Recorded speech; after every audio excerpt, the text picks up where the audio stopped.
Maranata, meus irmãos, tudo bem? Fale comigo. Vamos meditar sobre o Reino de Deus? Antes da gente começar a nossa meditação, que na verdade vai ser uma continuação da meditação anterior a essa, eu vou fazer indicação de um livro que eu já indiquei no vídeo anterior. O livro Como Interpretar a Profecia Bíblica, do Walter Kaiser. Você quer ter instrumentos, ferramentas para conseguir caminhar pela profecia bíblica, conseguir meditar sobre isso e buscar no Espírito Santo revelação sobre isso? Lê esse livro, irmãos. Ele dá bastante ferramenta, coisas boas e muito úteis para você trabalhar com a profecia bíblica. Bem, vamos lá, vamos dar continuidade àquilo que a gente já estava conversando no vídeo anterior, em Lucas 17.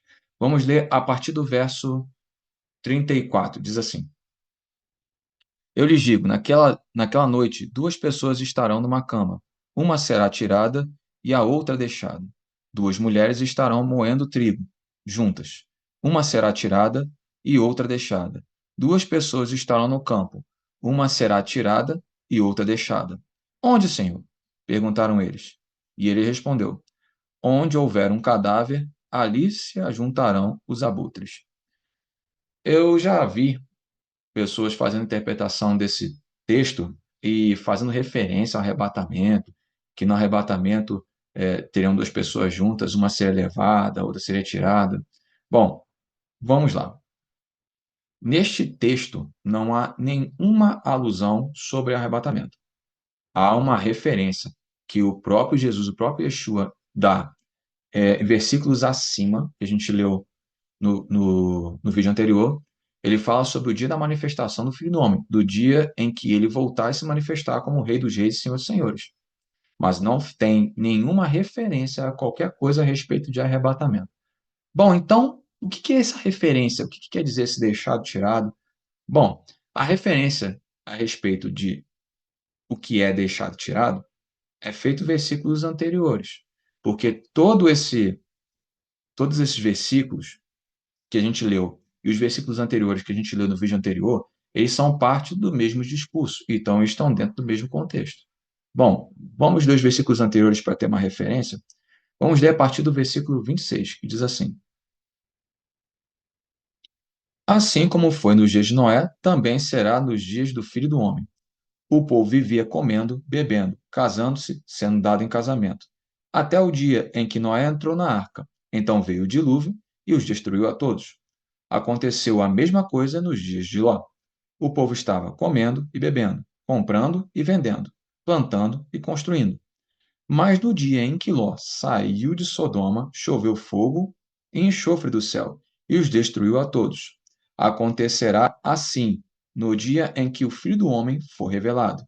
Naquele dia, quem estiver no telhado de sua casa não deve descer para apanhar os seus bens de casa. Semelhantemente, quem estiver no campo não deve voltar atrás por coisa alguma. Bom, vamos lá. Qual é a referência de deixar tirado? Os juízos que foram estabelecidos na época de Noé, na época de Ló. Vamos analisar. Na época de Ló, quem foi deixado e quem foi levado, quem foi tirado? Noé foi deixado, tanto é que depois que cessou as chuvas, a água baixou, a porta da arca foi aberta e quem estava lá dentro, Noé, sua família, os animais que estavam sendo preservados, saíram e foram deixados na terra. Então, quem foi deixado? Quem estava dentro da salvação estabelecida. Aqui há um apontamento profético a respeito da salvação em Cristo. Bem? E Ló, a mesma coisa. Ló, suas filhas, infelizmente a mulher de Ló não estava, não foi preservada. E nesse mesmo capítulo, o versículo abaixo que a gente leu, ele fala sobre a gente prestar atenção na mulher de Ló. Bom, Ló foi deixado junto com as suas filhas. E quem foi tirado? O povo de Sodoma. Choveu fogo, enxofre, e eles foram tirados, eles foram eliminados. Então vamos lá. Deixado é preservado, é mantido.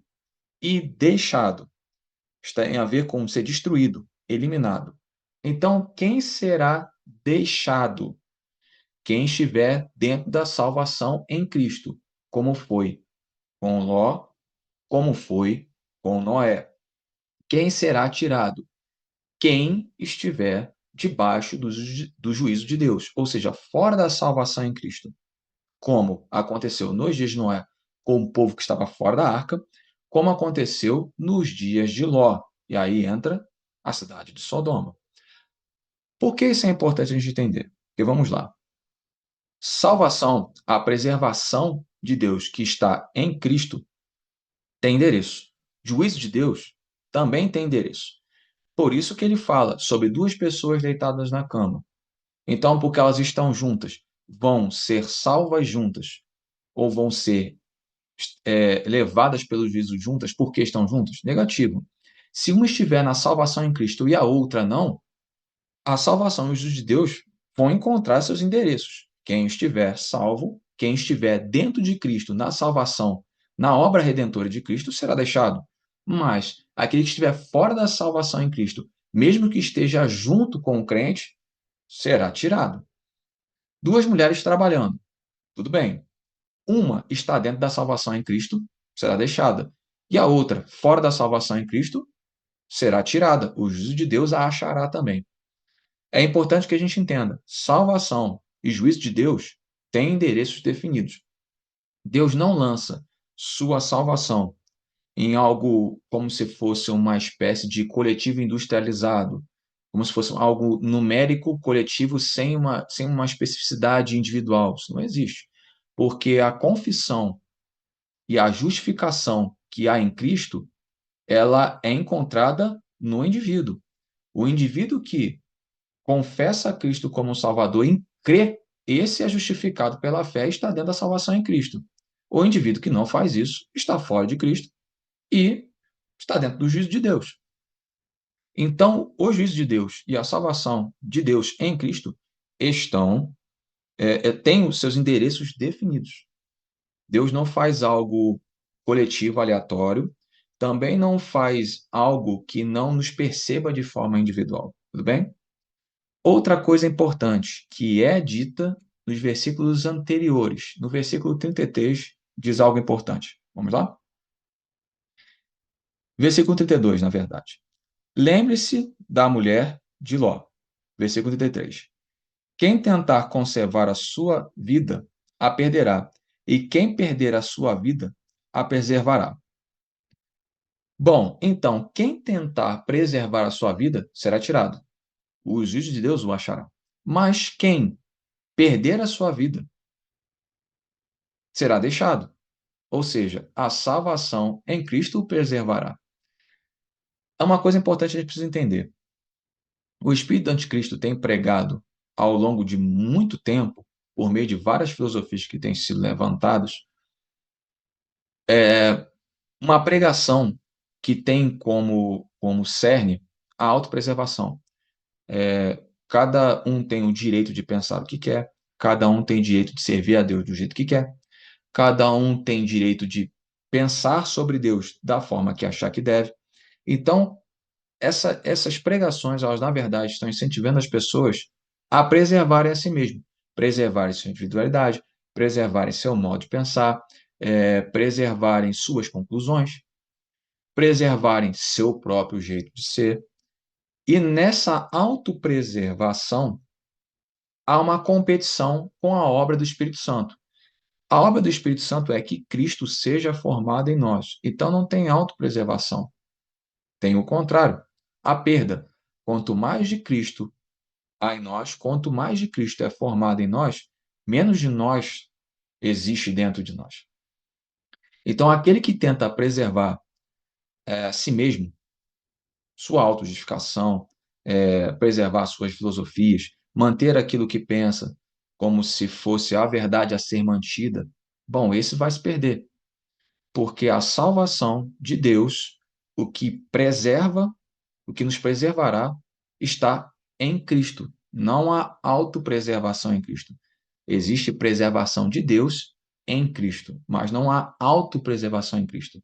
Em Cristo, nós não preservamos o que a gente quer.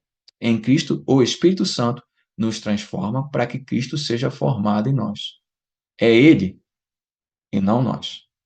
Abrimos mão de quem somos, do que pensamos, da nossa autojustificação, das nossas filosofias, da nossa própria teologia, formada a partir de nós mesmos, para receber a justificação de Cristo, para receber a salvação em Cristo, para receber aquilo que o Espírito Santo tem para comunicar acerca de Deus para nós, para receber a revelação que existe de Deus em Cristo. Aquele que tenta preservar a si mesmo vai competir com a obra do Espírito Santo. Mas quem abrir mão de si mesmo para que o Espírito Santo forme Cristo, esse vai ser preservado. Vamos orar? Senhor Deus, o Senhor é Deus justo. Quem estiver dentro de Cristo encontrará preservação, será mantido. Estará junto com Cristo para reinar com Ele. Mas aquele que não foi encontrado em Cristo, aquele que não recebeu a justiça do Senhor que existe em Cristo, para esse há juízo. O Senhor não erra de endereço. Nos ajude. Que o Espírito Santo nos transforme e nos converta, para que o Senhor nos ache entre aqueles que estão na justiça que há em Cristo e nós sejamos preservados para o dia de reinar com Cristo. O Senhor nos ajude, por favor, quebranta o nosso coração, quebranta o nosso interior, porque para que a gente seja mantido, a gente precisa parar de competir com o Espírito Santo. A autopreservação atrapalha. A autopreservação é um muro de impedimento para a obra do Espírito Santo. Quebrando os nossos corações. Nos ajuda a sermos humildes.